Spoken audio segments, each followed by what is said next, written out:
Dear side hustlers, the term side hustle is often over-glamorized. It's easy to look around and it appears that everyone but you is doing this side hustle thing right. Having been through the full circle journey of starting a side hustle and making it a success by my own definition, today I want to share a different side to side hustles. Hey guys, so to help me truly communicate the true cost of side hustles, I've written you guys a letter if you've got a side hustle, if you're trying to start one. So it's going to be very personal, but I'm willing to be transparent today and really share. Let's get into it. Dear side hustlers, everyone tells you about their wins and results, but not many people pause to share what it took them to get there. The real cost of starting a side hustle is far and wide and differs for everyone. I hope that by listening to my personal story, it will encourage you on your journey personally to greater success with your side hustle. I remember the early days of starting The Humble Penny. With great excitement, I bought the 99p domain, thehumblepenny.com, and began a new side hustle blogging adventure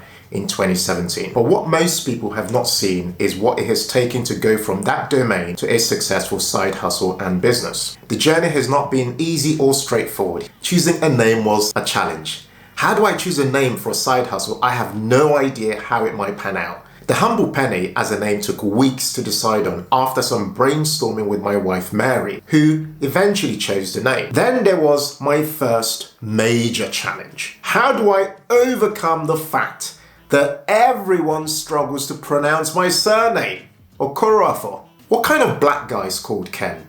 I can still hear being called Ken and Barbie. Next was the challenge of putting my face on the homepage of the website. At the time, I didn't know a single personal finance website with a black man's face on the homepage. Who was I to think I could normalize that? What if people showed up on the website and saw that I was black? Would they immediately bounce? Even though I knew I had even more life experiences and qualifications in this area of finance, I still struggled with this, driven by the fears of others, the fear of the unknown. I eventually started writing a blog, and in came the next cost, the cost of time. Little did I know that blogging, well, takes time. Each day I'd write at least 2 hours a day, often early in the mornings, on the train, and during my lunch breaks at work. Then I'd come home, do family life as a dad of 2 kids, under the age of 5 at the time. Then I'd start writing again. Given my publishing schedule of 3 blog posts per week, I'd sometimes write till 2 a.m. in the morning, crash out and still have to wake up and go to work. It was brutal. Sometimes I get into work and struggle to stay awake at my desk. I even had a couple of moments when I briefly dozed off in a meeting at work. Wow! Such is the quest to make this side hustle work. My weekends were a write-off. At weekends I'd sit in our study, literally for the whole day on Saturday and even into Sundays sometimes. I missed so many family functions and invitations, and when we had one that we could not miss at all, Mary would drive in the car whilst I worked on my laptop and carried on blogging. I even had moments during functions when I would go and carry on blogging in the car park, even if the event hadn't started properly. With all this work, whilst also holding up my very demanding C-level job, my side hustle started to gather some momentum. It became monetized after 12 months of hard graft, and that small, regular income was like light at the end of the tunnel. I also started to get some media mentions and would once in a while be invited to come and contribute on radio and TV. But with more visibility, exposure, came the haters. The worst haters are the haters that appear to show you love, but behind your back, they are gradually stabbing you. That type of hate came from my work colleagues. They'd laugh with me in the office, but as soon as I left to make a tea or was in a meeting, they'd gossip. I remember an occasion when one of the senior leaders of the business sat me down to tell me that me and my colleagues were like crabs in a bucket. He said that what happens when one crab tries to leave the bucket is that the other crabs will try to pull that crab back down. What he was trying to tell me was that my work colleagues were working against me.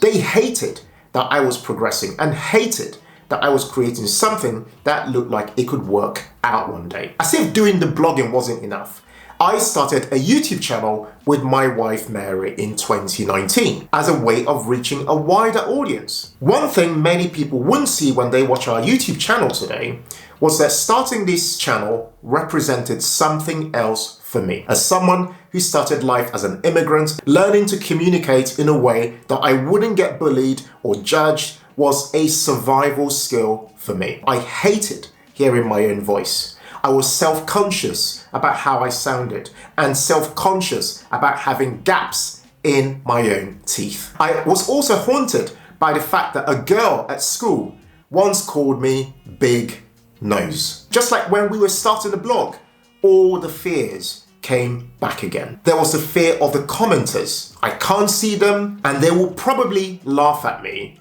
and say some really cruel things. But in September 2019, my ever-encouraging and supportive wife Mary and I made our first proper video for YouTube. When you watch that video, you wouldn't see all the fears that sat behind my smile. I remember another girl at college once telling me that I should smile more. It suited me. This was one of the best compliments that I ever received in my life. So I've always seen my smile as a way of connecting with people.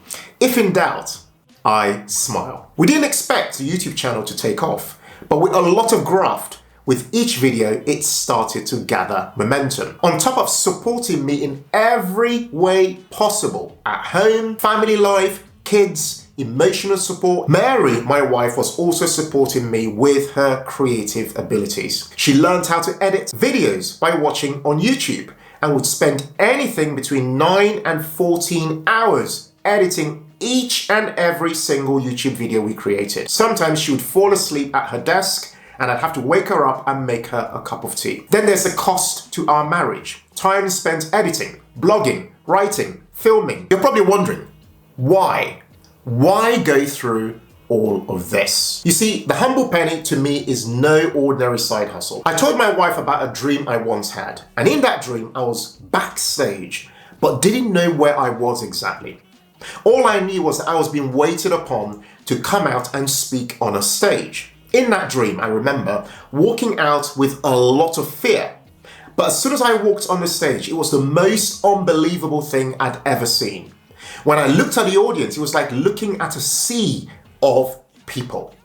There were so many people that there was no end in sight. That dream scared me a lot because I didn't know what it meant. What I've come to believe over time is that the humble penny represents that platform from the dream. I see it as a calling from God for Mary and I to change the lives of our generation financially.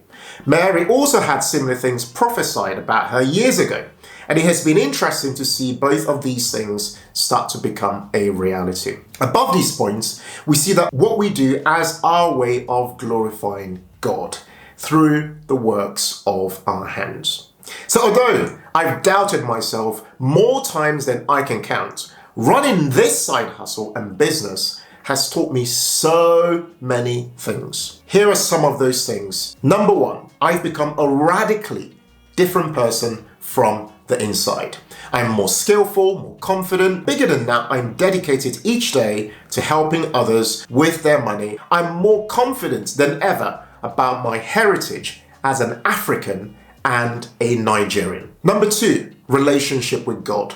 I've learned to trust God more than ever. I've learned to lean more into having faith that things will work out eventually. Number three is my relationship with my wife. It has brought me closer than ever to my wife. I'm literally so blessed to be married to Mary, and I know none of what we've done so far with this side hustle and business would be possible without her love, support and wisdom. We feel more united than ever and feel we have a life purpose for which we work towards every day. And the final point is that the side hustle became a purpose-led business. In 2020, when the pandemic hit, it all got too much for me. Demanding job plus demanding side hustle plus demanding family life. In April 2020, I quit my job to focus on the side hustle full-time.